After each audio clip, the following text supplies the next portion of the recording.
그래서 그러면 통신비밀보호법에 대해서 간단히 말씀드리고 구체적인 사건들 설명드릴게요. 저희 통신비밀보호에 권리는 우리 헌법의 명문으로 되어 있죠. 모든 국민의 통신의 비밀을 침해받지 아니한다. 통신의 비밀과 자유가 보장되어 있는 거죠.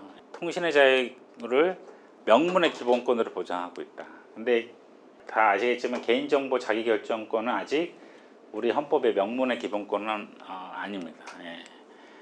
그래서 이게 이제 헌재 사건의 논리 전개 중에 하나인데, 기본적으로 통신의 수단이 국가 독점에서 출발했다는 거예요. 우편도 그렇죠. 통신이 발달한 거는 국가 입장에서는 뭐 경제를 발전시키고 제대로 합리적으로 효율적으로 통치할 수 있게 행정구역을 조직을 세우고 이런 것들을 하기 위해 한 거잖아요.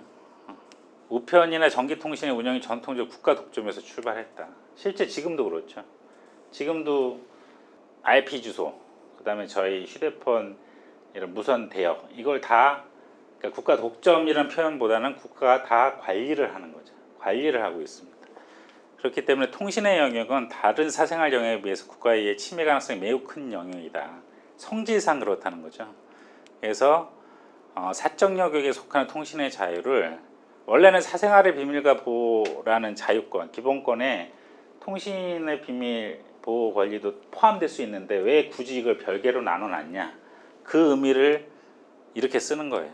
이 통신의 자유가 국가에 의해서 이렇게 침해 가능성이 아주 큰 영역이기 때문에 더 온전한 제대로 된 보호를 위해서 통신의 자유를 헌법의 별개의 조항을 통해서 기본권으로 보호하고 있다. 이게 이제 통신비밀 보호에 관한 기본권에 관한 개념 규정이고요.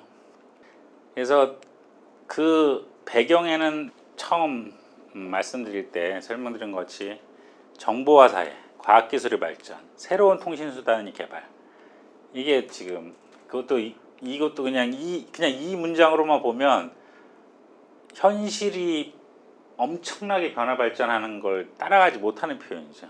지금 저희 현실은 막 5G부터 해가지고 엄청난 통신수단과 기기가 발전하고 있는 현실이거든요. 우리가 모르는 사이에 지금 과학기술은 엄청 발전되고 있고 그게 상품화되고 있는 상황이니까. 그래서 이 다른 한편으로는 그런 현실이 통신의 비밀에 대한 침해를 가능케 하는 많은 감청 장치들이 함께 개발되는 거다.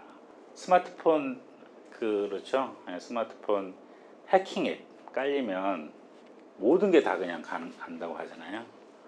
그것도 어떻게 보면 감청 장치라고 할 수 있는 거죠. 그래서 이러한 시대적 상황과 기본권 보호의 필요성이 있기 때문에 1993년도에 통신비밀보호법이 제정됐다, 이런 취지입니다. 근데 법률의 명칭은 통신비밀보호법이잖아요. 통신의 비밀의 자유를 보호하기 위해서 만든 법률. 근데 우리나라 많은 법률이 이름이 그렇지만 통신비밀 보호를 해지시키는 법률이라고 많은 분들이 평가하는 거죠. 그러니까 너무 과도하게 국가 안전보장이든 범죄 수사든 뭐 이런 이유로 개인의 통신비밀 자료를 너무 많이 내준 거 아니냐, 이런 비판이 많습니다. 그래서 주요 내용은 통신비밀보호법, 여러분들 스마트폰에 한번 그냥 지금도 보세요. 딱 한 조문이 한 20개도 안 됩니다. 통신비밀보호법. 근데 그 통신비밀보호법에서 국민의 통신비밀 보호에 관한 제약과 한계를 다 규정하고 있어요. 그래서 중요한 개념 정의는 전기통신, 뭐 전화와 전자우편, 현지정보 서비스, 모사주전, 무선 호출 등 같이 유무선 광선 및 기타 뭐 전자적 방식의 모든 종류의 음향, 문헌, 부호 또는 영상을 송신하는 것, 수신하는 것. 그러니까 다다. 우리가 지금 의사소통 수단으로 쓰고 있는 모든 게 다 들어간다, 전기통신이라는 개념에. 이렇게 생각하시면 됩니다. 그리고 검열은 뭐 다 아시고, 감청은 당사자의 동의 없이 전자장치, 기계장치 등을 사용하여 통신의 음향, 문헌, 부호, 영상을 청취, 공독하여 그 내용을 지득 또는 체록하거나 전기통신의 송신을 방해하는 거다. 뭐 옛날 단어죠. 뭐 공독, 지득, 체록. 하여튼 당사자 동의 없이 그거를 다 엿듣는다는 거잖아요.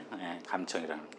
이게 통신비밀보호법의 주요 내용인데 실제 통신비밀보호를 하려고 한다고 하면 감청이란 개념이 없어야 되는 거죠. 감청은 다 불법이다, 감청은 다 위반이다, 법률 위반이다 이렇게 해야 되는데 이렇게 감청이란 정의 조항에서 규정하고 있는 거는 합법적인 감청을 전제로 하는 거죠. 합법적인 감청과 불법적인 감청을 구분하기 위해서 이 개념 정의를 하는 거죠. 실제 통신비밀보호법의 주요 내용은 합법적인 감청이 어떤 것들이냐, 요건과 절차가 무엇이냐 이런 것들을 다 세세하게 규정하고 있는 거거든요. 그 다음에 중요한 게 통신사실 확인 자료입니다. 요게 이후에 이제 사건에서 많이 볼 텐데, 그러니까 통신비밀보호법상의 이른바 감청이든 어떤 개인 정보를 국가기관이 수집할 수 있는 형식은 하나가 통신제한 조치 허가예요. 그거는 이제 감청영장이라고 우리가 보통 말하는 통신제한 조치 허가서하고 이 통신사실 확인 자료인데, 통신제한 조치 허가서는 전통적으로 감청영장이라는 개념이 있기 때문에 둘 다 법원에 이제 통지를 받는 자료인데, 통신제한 조치 허가서는 되게 엄격하게 봅니다. 법원에서도. 그래도 뭐 대부분 발부가 되는데, 근데 통신사실 확인 자료는 아주 널널하게 보고 있는 거예요. 그러니까 뭐 헌재 결정문에는 통신제한 조치 허가서는 기각률이 4% 정도인데 통신사실 확인 자료는 기각률이 1%밖에 안 된다. 우리 입장에서는 4%나 1%나 거기라고 생각되는데, 하여튼 그렇게 차이가 난다. 그렇게 허술한데도 통신사실 확인 자료는 거의 다 내준다는 거죠. 근데 이 통신사실 확인 자료에 어떤 게 들어가냐면 가입자의 전기통신 일시, 전기통신 개시 종료 시간. 그러니까 제가 휴대폰으로 전화를 하면 휴대폰으로 누구와 어느 번호로 몇 시, 몇 초에 어느 기지국에서 통화를 했는지, 문자가 왔다 갔는지 이런 게 다 통신사실 확인 자료를 통해서 알 수 있는 거예요. 전기통신 개시 종료 시간, 착신 통신번호 등의 상대방 가입자 번호, 사용 도수, 그 다음에 컴퓨터 통신 또는 인터넷의 로그 기록 자료, 그 다음에 정보통신기의 위치를 확인할 수 있는 발신 기지국의 위치 추적 자료, 통신 또는 인터넷 사용자가 정보통신망에 접속하기 위하여 사용하는 정보통신기기 위치를 확인할 수 있는 접속지의 추적 자료. 이게 다 통신사실 확인 자료를 통해서 확보할 수 있는 거예요. 엄청난 정보죠. 통신사실 확인 자료만으로도. 비교되는 게 통신 자료입니다. 통신 자료. 여러분들이 SK든 LG든 통신 자료 내역 확인 요청을 하면 한 몇 주 내에 어느 기관에서 통신 자료를 받아갔다 이런 게 쭉 목록을 보내주거든요. 그게 여기 있는 겁니다. 이게 전기통신사업법 83조 3항인데 법원, 검사, 수사관서회장, 정보수사기관의 장. 그러니까 법원, 검사, 수사관서회장은 모든 경찰서의 장이 다 되는 거예요. 정보수사기관의 장은 국정원이고요.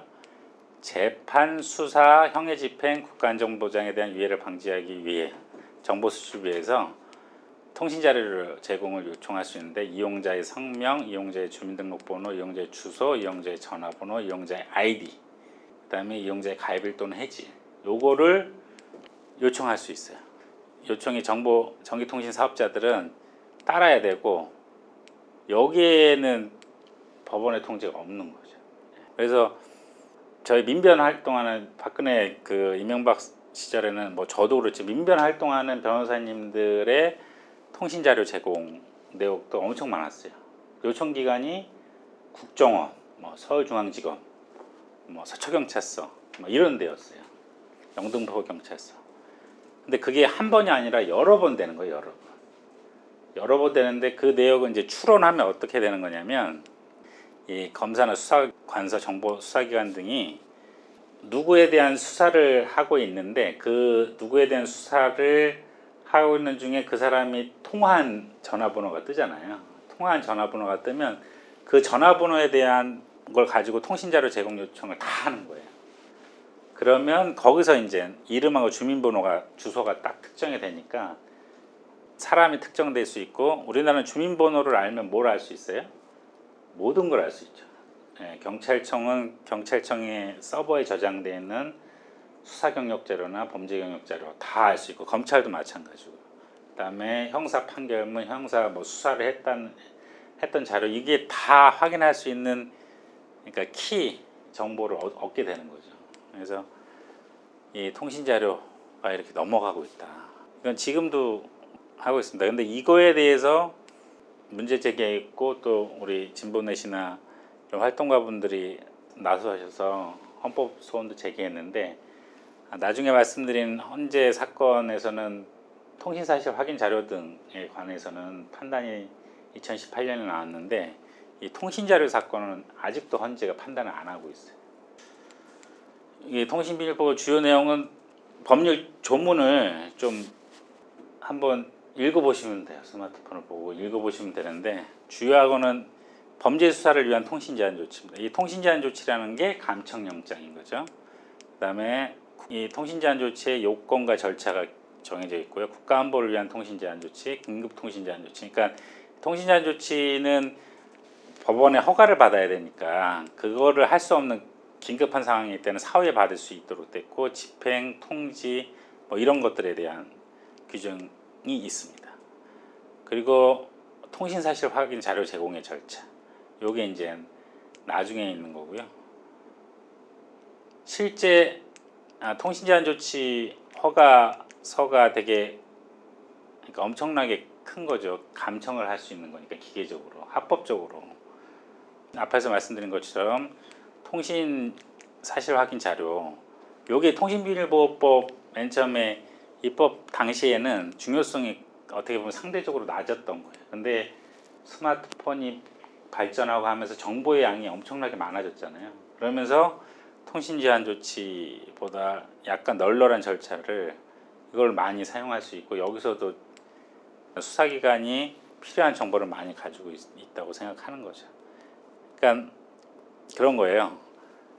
설명드리면, 통신 제한 조치는 내용이잖아요. 통신에 대한 내용을 알 수 있는 거예요. 왜냐하면 누가 휴대전화든 뭐 유선전화든 통신을 하고 있으면 그 통신을 가운데서 가로채서 내용을 다 듣는 거기 때문에, 내용에 대한 지득 감청이라고 해가지고 이게 더 엄격한 요건이 해야 된다, 이렇게 전통적으로 생각했는데, 지금은 통신사실 확인 자료로 이 휴대폰이 어느 위치에 있었다는 건지, 몇 시 몇 분에 어느 위치에 있었다는 것까지 다 나오기 때문에, 그 다음에 누구랑 통화했고, 내용은 몰라도 그 위치와 시간, 뭐 사용 빈도, 도수, 이것만 가지고도 내용에 버금가는 정보를 얻을 수 있다는 거예요, 수사기관이.